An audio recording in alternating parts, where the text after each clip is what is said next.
1절로 22절까지인데요. 레위기 23장 1절로 22절까지인데 낭독은 제가 1절로 3절까지만 하겠습니다. 레위기 23장 1절로 3절. 여호와께서 모세에게 말씀하여 이르시되 이스라엘 자손에게 말하여 이르라. 이것이 나의 절기들이니 너희가 성회로 공포할 여호와의 절기들이니라. 엿새 동안은 일할 것이요 일곱째 날은 쉴 안식일이니 성회의 날이라. 너희는 아무 일도 하지 말라. 이는 너희가 거주하는 각 처에서 지킬 여호와의 안식일이니라. 아멘. 네, 우리 오늘 서로 이렇게 인사하겠습니다. 주일 예배는 우리 신앙의 근간이자 핵심입니다. 네, 한 번 더 인사하겠습니다. 온전한 주일을 회복하여 풍성한 열매를 얻읍시다. 온전한 주일을 회복하여 풍성한 열매를 얻읍시다. 네, 감사합니다. 자, 우리 오늘 본문 1절과 2절 한번 읽어볼까요? 시작. 여호와께서 모세에게 말씀하여 이르시되 이스라엘 자손에게 말하여 이르라. 이것이 나의 절기들이니 너희가 성회로 공포할 여호와의 절기들이니라. 아멘. 오늘의 본문인 레위기 23장은요. 이스라엘 백성들이 성회로 지켜야 하는 여호와의 절기들에 대한 말씀이고 그 절기는 총 7개로 구성되는데 그것은 바로 유월절, 무교절, 초실절, 칠칠절, 나팔절, 속죄일, 그리고 초막절입니다. 하지만 하나님은 그 7절기에 대한 본격적인 설명에 앞서 그보다 먼저 그 전체 절기의 근간이고 구조 자체이며 중심인 다음 3절의 내용을 강조하십니다. 우리 3절 말씀 한번 읽어볼까요? 시작. 엿새 동안은 일할 것이요 일곱째 날은 쉴 안식일이니 성회의 날이라. 너희는 아무 일도 하지 말라. 이는 너희가 거주하는 각 처에서 지킬 여호와의 안식일이니라. 아멘. 자, 여러분, 하나님께서 이스라엘의 7절기를 말씀하시기에 앞서 먼저 강조하신 그것은 뭡니까? 안식일이죠. 자, 여러분, 이스라엘의 한 해는요, 1년은요, 총 7개의 절기로 구성되어 있습니다. 그러니까 한 해의 구성 자체가 7개의 여호와의 절기로 구성된다는 거예요. 그리고 그 7개의 절기로 구성된 한 해가 7번 반복되면 7년이 지나면 뭐가 찾아오죠? 안식년이 오죠. 그리고 또다시 그 7회의 안식년이 다시 7차례 반복되면 50년째 뭐가 찾아와요? 희년이 찾아오죠. 여러분, 이스라엘 백성들의 신앙과 그들의 인생과 그들의 모든 것이 1년, 7년, 50년 이런 거대한 여호와의 절기로 구성되어 있다는 거예요. 그런데 오늘 성경이 시작하면서 먼저 말하는 것은 뭐냐면 그러한 이스라엘 백성들의 삶을 지배하는 7패턴의 절기 근간, 그 기초, 그 핵심에 무엇이 있다? 여호와의 안식일이 있다라고 말한다라는 것이죠. 우리가 익히 잘 알고 있는 것처럼 안식일은요, 하나님의 창조와 하나님의 구원에 근거한 율법 규례입니다. 우리가 낭독했죠, 함께. 하나님은 오고 가는 모든 세대, 모든 신자들을 향해서 그들이 항구적으로 영원토록 지켜야 될 10가지의 계명을 주셨는데 그 중에 4번째가 어떤 규례예요? 안식일. 하나님 앞에 안식일을 거룩하게 지켜라 라는 말씀이죠. 하나님은 엿새 동안 하늘과 땅과 바다와 그 가운데 있는 모든 것을 창조하시고 마지막 7째 날에 안식하셨습니다. 그리고 자신이 안식하신 그 날 자체를 거룩하게 하시고 복되게 하셨습니다. 그리고 이제 하나님은 우리에게 명령하시는 거죠. 자신의 창조 사역과 구원 사역의 근거에서 우리에게 명령하십니다. 뭐라고 하세요? 너희도 하나님의 언약 백성인 너희 역시 엿새 동안은 힘써 일하되 마지막 7째 날이 되면 모든 일을 중단하고 모든 생업의 일을 일상의 일을 그치고 오직 하나님 안에서 안식해야 된다라고 말씀하시죠. 그리고 성경이 우리에게 분명하게 약속하는 것은 뭐냐면 우리가 그 명령을 따라 복된 안식일을 거룩하게 지킨다면 하나님은 우리 모든 신자들에게 거룩함과 영광과 복됨, 또 기쁨과 즐거움을 선물로 주신다라는 것이죠. 이것이 안식일의 규례인데 오늘의 본문인 레위기 23장 여기서 한 걸음 더 나아갑니다. 그 안식일이 단순히 우리의 일주일의 삶을 지배하는 기준만이 아니라 이스라엘의 1년, 이스라엘의 7년 주기, 이스라엘의 50년 주기, 사실상 한 사람의 생애 전체, 부름받고 택함받은 언약 백성의 생애 전체를 지배하는 가장 밑바닥에 기본 원리, 기초 원리에 뭐가 있다? 안식일을 거룩하게 지키는 신앙의 삶이 있다라는 것이죠. 한 해를 구성하는 7절기가 있어요. 유월절, 무교절, 초실절, 칠칠절, 나팔절, 속죄일, 초막절 7절기가 있어요. 하지만 그 모든 것의 밑바닥에 그보다 더 중요한 그 모든 것을 가능하게 하는 중거점은 바로 안식일입니다. 그래서 오늘 본문에서 하나님은요. 7개의 절기를 설명하기에 앞서 그 안식일이 중요함을 강조하시는데 어떻게 강조하냐면 본문을 보시면 안식일을 뭐라고 표현하시죠? 7째 날은 어떤 날이니? 쉴 안식일이니? 라고 말씀하시죠. 자, 여러분 앞에 있는 화면 보세요. 넘겨주세요. 네, 개역 개정 성경이 쉴 안식일이라고 번역한 히브리어 단어는 샤파트 샤파톤입니다. 샤파트 샤파톤이에요. 근데 보통 성경에서 안식일 할 때 그냥 샤파트만 사용하거든요. 여기서 영어 세바스가 나온 거죠. 그냥 안식일 할 때 샤파트만 쓰면 되는데 왜 오늘 본문에서 하나님은 7절기의 근간인 안식일을 소개할 때 굳이 같은 단어잖아요. 같은 단어 2번 반복한 거거든요. 같은 표현을 2번 반복해서 강조적 의미를 하나님이 의도하신 건데 왜 이렇게 하셨을까? 학자들은요. 개역 개정 성경이 쉴 안식일이라고 번역한 것은 사실 원문의 의미를 온전히 반영하지 못한 조금 약한 번역이라고 해석하고 있습니다. 다음을 보시면요. 바른 성경은 이 샤파트 샤파톤을 완전히 쉬는 안식일이다라고 번역했고요. 또 공동 번역은 철저하게 쉬는 안식일이다라고 번역했고 ESV 성경을 찾아보니까 엄숙한 안식일이다. 근엄한 안식일이다라고 이렇게 조금 더 강한 의미로 번역을 했더라고요. 우리의 오늘 포인트는 이거죠. 왜 하나님은 그냥 안식이라고 말하지 않고 그것을 이렇게 강조의 의미로 사용했을까? 완전하게 쉬는 안식일이다. 철저하게 쉬는 안식일이다. 엄숙한 안식일이다. 근엄한 안식일이다. 라고 이렇게 강조했을까? 이유는 앞에서 살핀 것과 동일해요. 우리 신자의 1년을 지배하는 7절기, 우리 신자의 평생의 삶을 지배하는 안식년과 희년, 근데 그 모든 여호와의 절기는 사실 안식일 위에 서 있다. 그래서 안식일은 가장 특별한 절기다.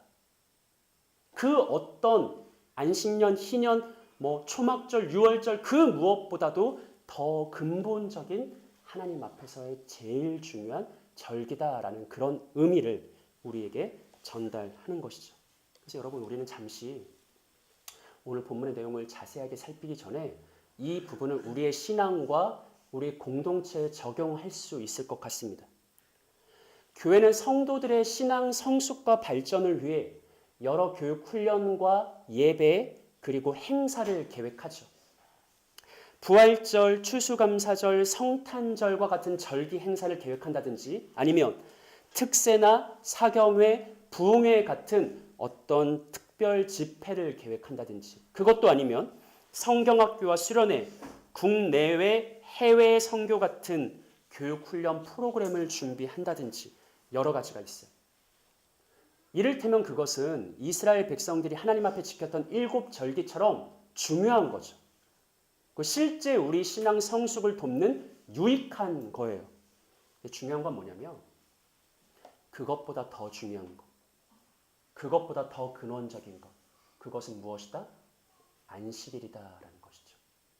여러분 때로 우리는요 매주마다 드리는 주일 예배보다 이따금씩 행하는 어떤 행사, 어떤 교육과정, 어떤 프로그램 같은 것을 더 특별하다라고 생각할 때가 종종 있습니다.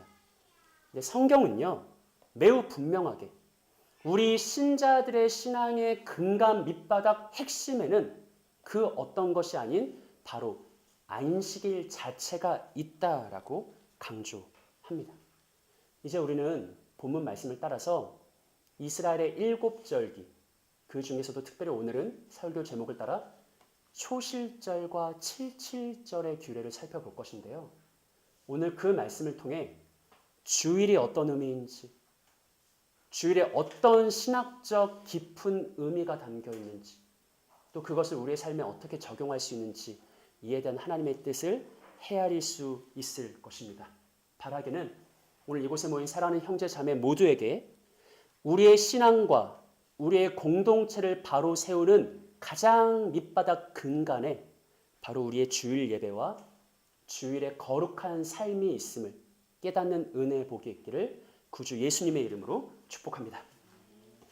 자, 그럼 이제 레위기 23장이 말하는 7절기, 특별히 초실절과 칠칠절의 규례를 중심으로 함께 하나님의 말씀을 상고해 보겠습니다. 자, 목장 나눔실을 보면서 본문 5절로 8절까지 한번 읽어볼까요? 시작.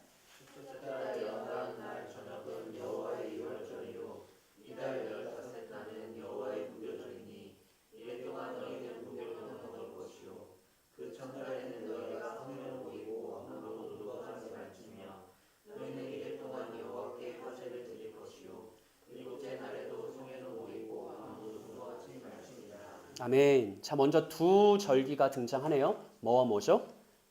유월절과 무교절이죠. 사실 이에 대해서는 지난주에 한번 살펴봤어요. 그래서 오늘은 무교절이 무엇인지 아주 간단하게만 살펴보고 넘어가겠습니다. 여러분, 무교절은요. 첫째 달 15날, 그러니까 몇 월 며칠일까요? 1월 15일이죠. 무교절은 1월 15일부터 시작해서 총 1회 동안, 일주일 동안 진행됩니다. 그러니까 15일부터 21일까지죠.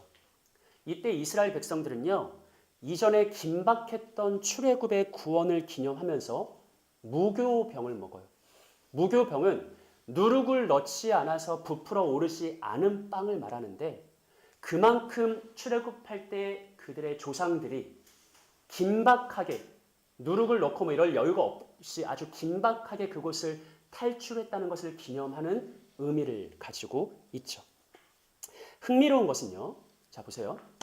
무교절은 전체 7일인데 방금 읽은 말씀을 보니까 전체 7일 중에 첫날과 마지막 날을 아무 일도 하지 않는 성회로 지키래요. 그 어떤 노동, 그 어떤 일도 하지 말고 오직 하나님 앞에 집중하는 거룩한 날로 지키래요. 어떤 날이 떠오르죠? 안식일이 떠오르죠. 그래서 우리가 이것을 소안식일이라고 제가 그냥 부르는 말인데 소안식일이라고 지칭할 수 있을 것 같아요.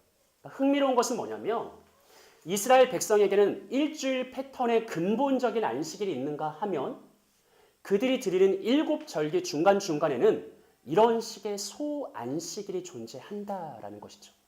그리고 유월절과 무교절은 하나님이 행하신 출애굽의 구원을 기념하는 절기고 그 구원을 기념하며 자신의 모든 일을 중단하고 하나님께만 집중하는 소안식일이 포함되어 있더라. 바로 이것만 기억하시고 오늘 본문 다음 내용으로 넘어갔으면 좋겠습니다. 자, 이어지는 23장 9절 이하에서는요. 유월절과 무교절 다음으로 지켜야 될 세 번째 절기에 대한 설명이 나오는데 특별히 이 부분이 오늘 메시지의 핵심 영역이기 때문에 우리 좀 주의 깊게 읽어보길 원합니다. 교독할까요? 9절로 14절. 여호와께서 모세에게 말씀하여 이르시되 이스라엘 자손에게 말하여 이르라. 너희는 내가 너희에게 주는 땅에 들어가서 너희의 곡물을 거둘 때에 너희의 곡물이 첫 이삭 한 단을 제사장에게로 가져갈 것이요 제사장은 너희를 위하여 그 단을 여호와 앞에 기쁘게 받으심이 되도록 흔들되 안식일 이튿날에 흔들 것이며 너희는 너희 하나님께 예물을 가져오는 그날까지 떡이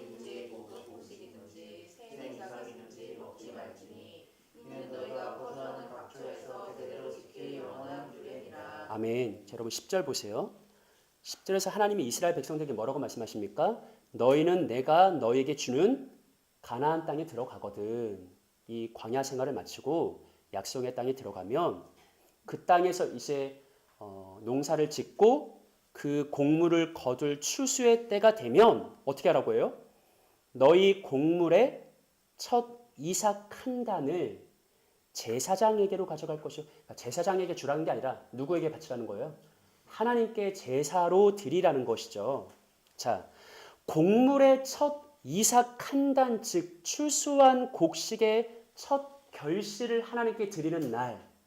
그래서 사람들은 이 절기를 초실절이라고 부르는 거예요. 성경에 이게 나와 있지는 않지만 그 날을 초실절이라고 부릅니다. 중요한 것은 이 초실절이 구체적으로 언제인가라는 부분인데, 그럼 11절을 보시면요. 성경이 초실절은 정확하게 언제다라고 말하지 않고 다소 애매하게 뭐라고 말해요? 그날은 안식일 이튿날이다라고만 말해요. 자, 보시겠습니까? 초실절은 정확한 날짜를 말하지 않고, 앞에 유월절이나 무교절은 정확하게 날짜를 말씀하셨잖아요. 근데 그렇게 말하지 않고 그냥 애매하게 안식일 이튿날이다라고 말해요. 이게 왜 해석이 어렵냐면 역사적으로 이 초실절이 언제냐에 대한 해석은 학자들 사이에 일치한 적이 없거든요. 왜 그러냐면 문제가 발생하기 때문이에요. 첫 번째, 초실절이 안식일 이튿날인 건 알겠는데 그러면 그 안식일은 아까 무교절에서 봤듯이 무교절의 첫날과 마지막 날에 소안식일이 있었잖아요. 그 안식일을 말하는 걸까? 아니면 두 번째로 원래 이스라엘 백성들이 일, 월, 화, 수, 목, 금, 토 그렇게 지켜왔던 본래의 안식일을 말하는 걸까? 이 문제 때문에 현재 이스라엘 백성들 안에서도 초실절이 정확히 언제인지는 누구도 알지 못하고 그냥 각자 자기 소견에 오른 대로 이 사람들은 이쪽을 지키고 이 사람들은 저쪽을 지키고 하기도 합니다. 그리고 우리는 이에 대해서 절대 답할 수가 없어요. 그런데 초실절이 정확히 언제이냐 보다 오늘 우리가 주목할 것은 초실절에 대해 성경이 뭐라고 정확하게 표현하고 있죠? 그날은 언제다? 안식일 이튿날이다 라고 말하죠. 그날은 안식일 이튿날이다. 비록 구약 성경에서는 그것이 흐릿하게 암시되어 있지만 우리가 이것을 신약의 렌즈에서 바라볼 때 초실절이 몇 월 며칠이냐 이거보다 초실절이 안식일 이튿날이다라는 성경의 증언은 매우 의미심장해요. 왜 그렇죠? 안식일 이튿날이 왜 중요하죠? 우리 기독교회는요. 안식일 이튿날인 주일이 곧 구약의 안식일의 완성이라고 받아들여요. 유대교에서는 상대적으로 초실절을 별로 중요하게 생각하지 않지만 반대로 기독교는 안식일 이튿날인 초실절을 이따가 그 의미를 살펴볼 때 여러분도 공감하실 텐데 안식일 이튿날인 초실절이 너무나 중요한 구속사적 절기라고 받아들이고 있습니다. 초실절은 안식일 이튿날이고 이것을 신약적 관점에서 볼 때 그것은 그리스도께서 부활하신 참 안식일인 주일을 암시하는구나. 주일을 지향하는구나 라는 매우 중요한 사실을 우리가 알 수 있는 것이죠. 자, 이런 차원에서 다시 레위기 23장 10절과 14절 말씀을 통해 초실절이 어떤 의미를 가지고 있는지 다시 생각해 보겠습니다. 자, 10절과 14절입니다. 이스라엘 자손에게 말하 이르라. 첫째, 너희는 내가 너희에게 주는 땅에 들어가서 너희의 곡물을 거둘 때 너희의 곡물의 첫 이삭 한 단을 제사장에게 가져가라. 둘째, 너희는 너희 하나님께 예물을 가져오는 그날까지 떡이든지 볶은 곡식이든지 생 이삭이든지 뭐 하지 말라? 먹지 마라. 자, 여러분 그러니까 초실절의 규례는 두 가지예요. 첫 번째는 뭐죠? 곡물의 첫 이삭, 추수의 첫 결실 하나님께 바쳐라. 이게 첫 번째고요. 두 번째는요. 그것을 하나님께 바칠 때까지 너희는 뭐 하지 마라? 너희가 추수한 거 먼저 먹지 마라. 하나님께 제사 드리고 나서 먹어라. 이게 초실절의 규례 두 가지거든요. 이 두 가지 규례를 중심으로 왜 그렇게 기독교회가 초실절을 중요하게 생각하는가? 초실절에 담긴 신학적 의미가 무엇인가를 함께 생각해 보겠습니다. 자, 첫 번째. 초실절은 추수의 첫 결실을 하나님께 드리는 날이에요. 그게 왜 중요하냐? 요거는 초실절 다음에 이어지는 네 번째 절기인 칠칠절의 규례를 비교해서 생각할 때 명확해지거든요. 자, 우리 화면을 보면서 23장 15절과 16절을 한번 읽어볼까요? 합독합니다. 시작. 안식일 이튿날 곧 너희가 이대로 곡식을 가져온 날부터 세워서 일곱 안식일에 수요를 채우고 일곱 안식일 이튿날까지 합하여 50일을 계수하여 새 소제를 여호와께 드리되. 아멘. 자, 여러분 말씀 잘 보세요. 안식일 이튿날, 오늘 본문에서는요 안식일 이튿날이 계속 반복돼요. 곧 너희가 요제로 뭐를 가져온 날? 곡식단을 가져온 날. 이게 뭘 의미하는 걸까요? 초실절이죠. 하나님은요 초실절부터 며칠을 세어라? 일곱 안식일. 뭐예요? 구구단으로 하면 7, 7에 49. 그래서 초실절로부터 7, 7에 49일이 지난 날을 칠칠절이라고 부르는 거죠. 16절을 보시면 그렇게 7, 7에 49를 세고 또 중요한 편 나오죠. 언제까지? 안식일 이튿날. 자꾸 오늘 본문은 안식일 이튿날을 강조하고 있어요. 7, 7에 49를 세고 그 다음 날인 안식일 이튿날까지 합치면 며칠이 됩니까? 50일이 되죠. 그래서 신약적으로 말하면 그게 오순절이 되는 거예요. 초실절로부터 49일이 지난 칠칠절, 초실절로부터 50일이 지난 오순절, 그리고 그날을 뭐 맥추절이다라고 해서 뭐 일부 교회에서 맥추감사절이라고도 지키는데 사실 맥추절은 그렇게 좋은 용어는 아닙니다. 어찌됐든 간에 하나님께 말씀하신 것은 초실절에 이스라엘 백성들은 뭐 한다고요? 첫 추수의 결실을 하나님께 드리죠. 그로부터 50일을 세서 칠칠절, 오순절이 되면 16절 하반부를 보세요. 뭐 하래요? 새 소제를 여호와께 드리래요. 이 부분 제가 새 번역 성경으로 읽어드릴게요. 그때 너희는 핵곡식을 주에게 곡식 제물로 바쳐야 한다라고 말하죠. 자, 여러분 보세요. 조금 논의가 복잡했는데 정리해드릴게요. 이게 헷갈리는 거거든요. 잘 생각해 보세요. 초실절이 되면 추수한 것의 첫 결실을 하나님께 먼저 바치는 거예요. 이상하게 하나님은 50일이 지나면 또 새 곡식을 바치래요. 햇 곡식으로 또 제사를 바치래요. 간단히 말하면 초실절에도 추수의 첫 열매를 바치라는 말이고 칠칠절에도 추수의 첫 열매를 바치라는 거거든요. 이게 우리로서는 이해가 안 되는 거지. 아니 어떻게 첫 열매를 두 번이나 바칠 수가 있어요? 그건 첫 열매가 아니잖아요. 초실절에 이미 첫 열매를 드렸는데 어떻게 칠칠절에도 또 첫 열매를 드릴 수 있겠어요? 이게 우리를 헷갈리게 한다고요. 근데 학자들은 이에 대해서 뭐라고 설명하냐면 초실절인 1월에는 이스라엘 백성들이 본격적인 추수에 앞서 먼저 보리를 수확하는 계절이래요. 이스라엘 백성들이 소량의 보리, 그때를 넘기기 위해서 소량의 보리를 심는데 보리가 밀보다 먼저 출수할 수 있대요. 그래서 1월 초실절에는 보리의 첫 결실을 하나님께 드립니다. 그리고 그로부터 50일이 지나면 어떤 시즌이 찾아오냐면 본격적인 밀 수확의 시기가 오는 거예요. 그래서 칠칠절을 맞으면 하나님께 밀을 수확한 첫 결실을 올려드리는 거예요. 여러분 여기서 되게 재밌는 게 있어요. 말씀드린 것처럼 이스라엘 백성들은 보리를 많이 심지 않았어요. 아주 소량만 심었거든요. 그래서 초실절에 결실하는 보리는 양이 많을까요? 적을까요? 적어요. 그리고 실제로 초실절에 하나님께 드리는 제물 역시 양이 적습니다. 제가 한번 뭐 이렇게 곡식하고 이런 거 다 빼고 동물 제물만 말씀드리면 초실절에는 번제로 수량 한 마리만 드리면 돼요.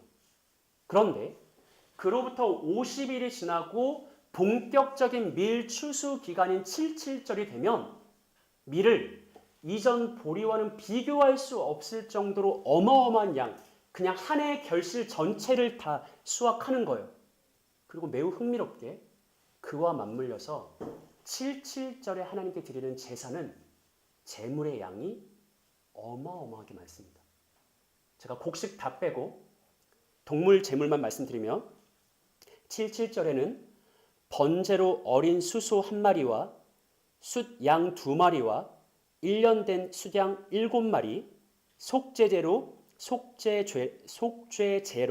숫염소 한 마리, 화목제로 1년 된 어린 순양 두 마리를 드려야 돼요. 초실절엔 소량의 보리를 추수하고 그 결실과 함께 소량의 제사를 드리지만 77절에는 어마어마한 곡식을 추수하고 그와 함께 풍성한 감사를 하나님께 올려드립니다. 여기에는 여러분 매우 의미심장한 깊은 신학적 의미가 담겨 있어요. 첫 번째, 초실절은 어떤 절기냐면 비록 양은 적지만 양은 보잘것없지만 내가 얻은 가장 첫 번째 열매를 하나님께 먼저 드리는 기쁨과 감사의 절기. 그 두 번째가 중요한데 초실절은 그 적은 양의 보리를 하나님께 드리면서 스스로 뭘 고백하는 거냐면 또 뭘 확신하는 거냐면 내가 비록 지금은 이 적은 양의 보리를 드리지만 조금만 있으면 하나님께서 내게 어마어마한 밀을 수확하게 하실 거야. 즉 초실절의 첫 열매는 이후에 있을 어마어마한 풍성한 수확을 약속하고 예고하고 담보하는 일종의 보증이라는 것. 이스라엘 백성들은 보리의 첫 결실을 하나님께 드리면서 하나님께서 이후에 77절에 우리 모든 공동체를 풍성하게 먹이실 양식을 주실 것을 믿습니다. 고백합니다. 소망합니다. 라고 선포한다는 거죠. 바로 이것을 신약 성경에서 바울은 그 초실절의 신학적 의미가 정확하게 메시아 그리스도이신 예수님을 통해 성취되었다고 선포합니다. 우리 고린도전서 말씀 한번 읽어볼까요? 천천히 읽어볼게요. 시작. 그러나 이제 그리스도께서 죽은 자 가운데서 다시 살아나사 잠자는 자들의 첫 열매가 되셨도다. 사망이 한 사람으로 말미암았으니 죽은 자의 부활도 한 사람으로 말미암는다. 아담 안에서 모든 사람이 죽은 것 같이 그리스도 안에서 모든 사람이 삶을 얻으리라. 아멘. 자, 20절을 보시면 바울이 뭐라고 말합니까? 그러나 이제 그리스도께서 죽은 자 가운데서 다시 살아나사 잠자는 자들의 뭐가 됐다? 여러분 이게 어떤 이미지로 읽혀요? 초실절의 이미지가 나타나고 있죠. 바울은요. 창세 이래로 죽었다가 부활한 자는 없어요. 우리가 뭐 소생한 자 예전에 그런 말씀 한번 나눈 적이 있었죠. 잠깐 소생한 자는 있어도 모든 사망 권세를 극복하고 정복하고 승리해서 부활한 사람은 한 명도 없습니다. 아담과 그의 모든 후손들은 죄값으로 반드시 사망에 이르게 되기 때문이죠.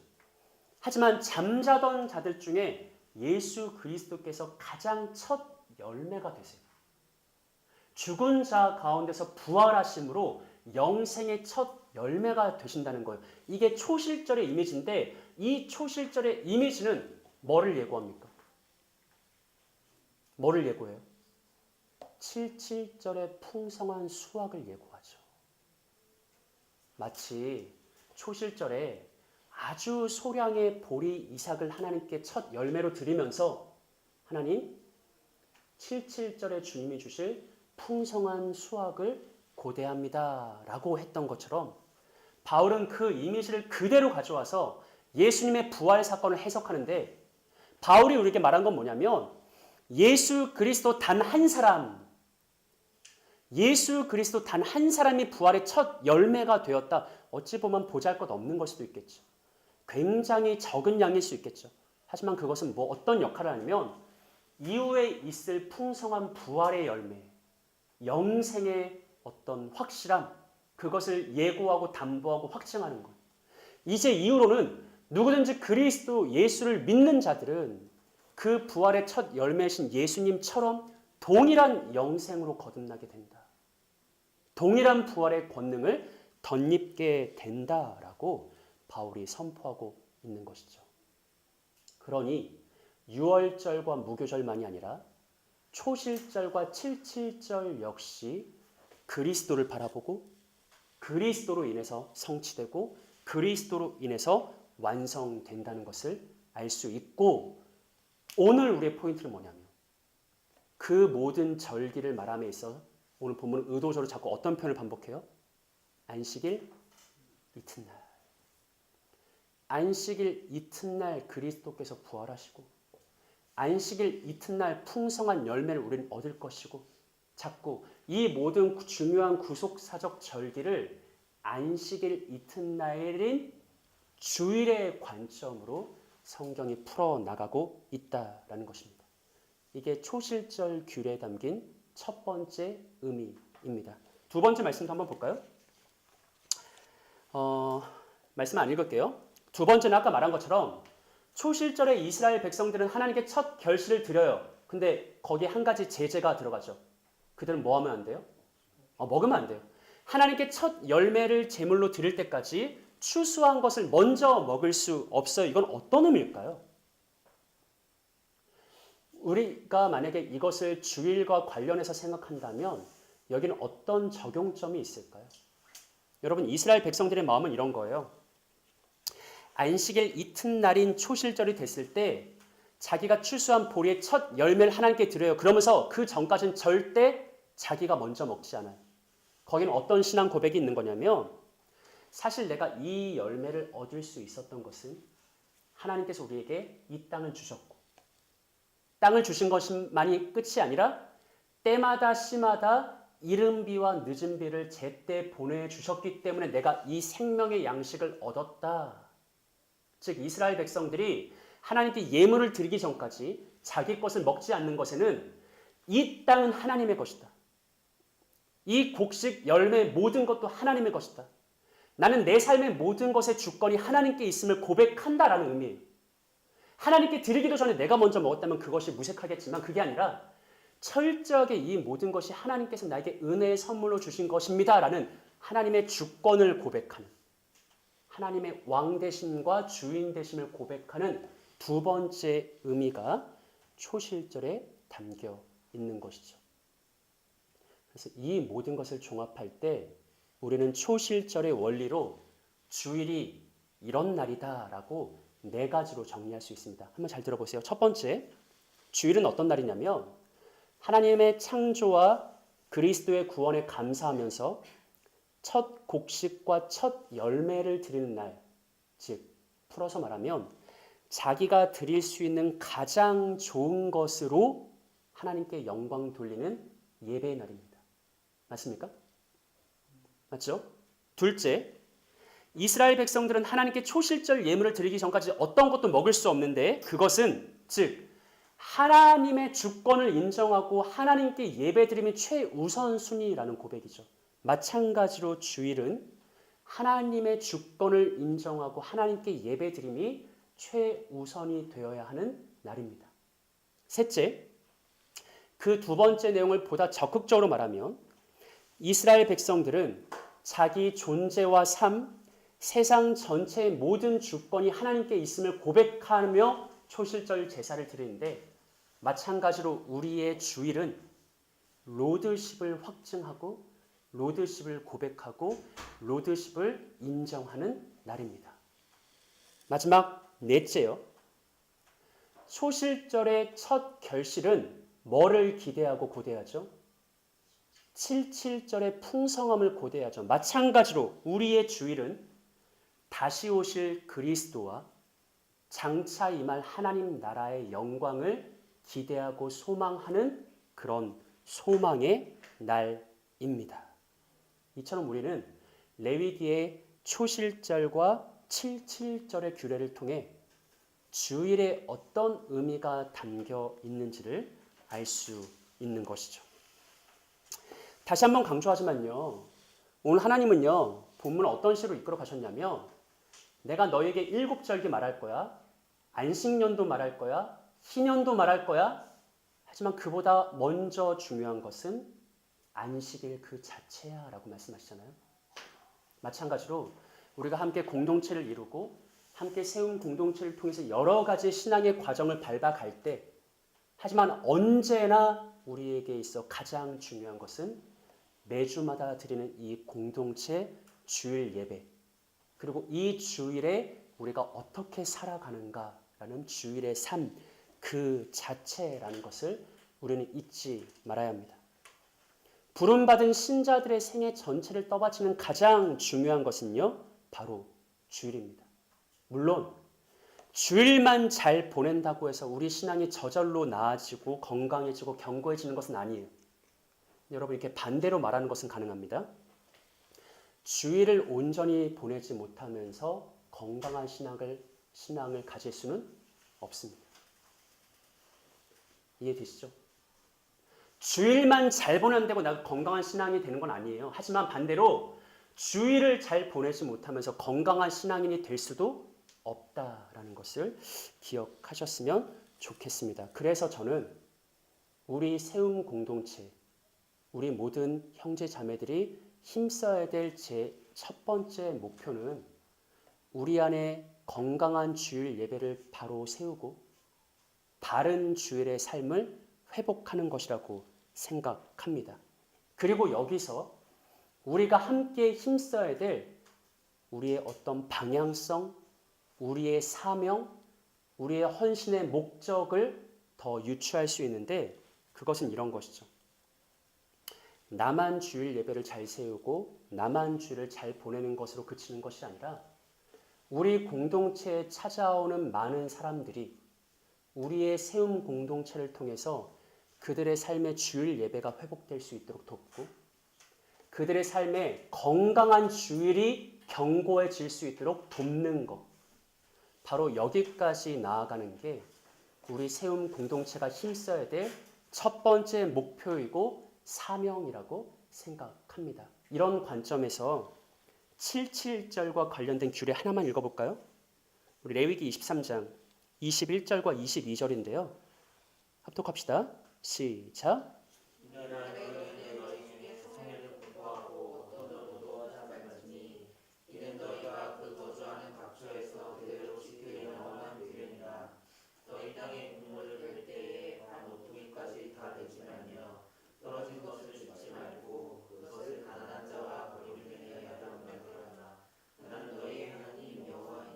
아멘.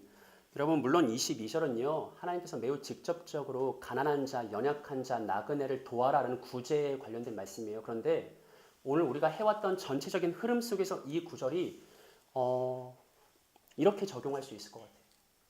이스라엘 백성들이 안식일 이튿날인 77절을 맞아서 다 함께 기쁨으로 하나님께 제사를 올려드려요. 어마어마한 추수의 곡식과 그 동물 제사를 하나님께 기쁨으로 올려드려요. 근데 그걸로 끝나는 게 아니거든요. 하나님께 예배 잘 드려서 나는 주일을 잘 지켜서 이렇게 끝나는 게 아니라 하나님께서 그와 함께 동시에 요구하는 게 있어요. 뭐예요? 너희만 즐기지 말고 가난한 이웃들과 연약한 자들이 함께 즐길 수 있도록 어떻게 해라? 추수할 때 밭 모퉁이는 그냥 남겨둬라. 다 베려고 하지 말고 그 모퉁이는 남겨둬라. 땅에 떨어진 이삭 악착같이 다 줍지 말고 가난한 자들과 나그네들이 주어서 양식 삼을 수 있도록 내버려 둬라라고 말씀하시죠. 하나님 여러분, 우리는요 가장 1차적으로 우리 주일 예배 바로 세워야 돼요. 일단 나부터 주일 예배를 바로 드려야 되죠. 나부터 주일의 삶을 견고히 세워야 돼요. 근데 그와 함께 우리는 한 걸음 더 나가야 되는 거죠. 우리의 공동체에 찾아오는 이들이 우리로 인해 흔들리고 무너졌던 주일 예배를 회복할 수 있도록 내가 도와야 된다고요. 그들이 건강한 주일의 삶을 확립할 수 있도록 여러 가지의 헌신의 노력을 기울여야 된다고요. 저는 우리 세움 공동체가 다윗의 아둘람 공동체와 비슷하다라고 참 여러 번 생각했어요. 왜냐하면 우리의 시작이 그렇게 시작했거든요. 애당초 우리 세움 공동체가 각자 여러 가지 상황으로 인해서 주일 예배가 흔들리고 온전한 주일 예배를 드리지 못하고 주일을 다 건강하게 바르게 성수하지 못했던 그런 사람들이 3, 4, 5 모여서 우리가 주일 예배 잘 드리자. 우리가 주일 하나님 앞에 온전히 바로 세우자라는 그런 취지로 우리가 시작했고 여기까지 왔죠. 어쩌면 그 기간 동안에 여러분들에게 주일 예배가 회복됐을 수 있고 여러분의 주일이 조금 더 건강해질 수 있었겠죠. 근데 우리는 거기서 한 걸음 이제 더 나아가야 되는 거죠. 우리만이 아니라 내가 그랬던 것처럼 우리 공동체를 찾아오는 지금 현재 하나님 앞에 주일을 온전히 보내고 있지 못하는 방황하고 있는, 흔들리고 있는, 좌절하고 있는, 낙심하고 있는 영혼들이 우리 공동체에 찾아와서 내가 그랬던 것처럼 주일 예배를 회복하게 하는 것, 이게 우리의 1차적인 목표가 되어야 되지 않을까.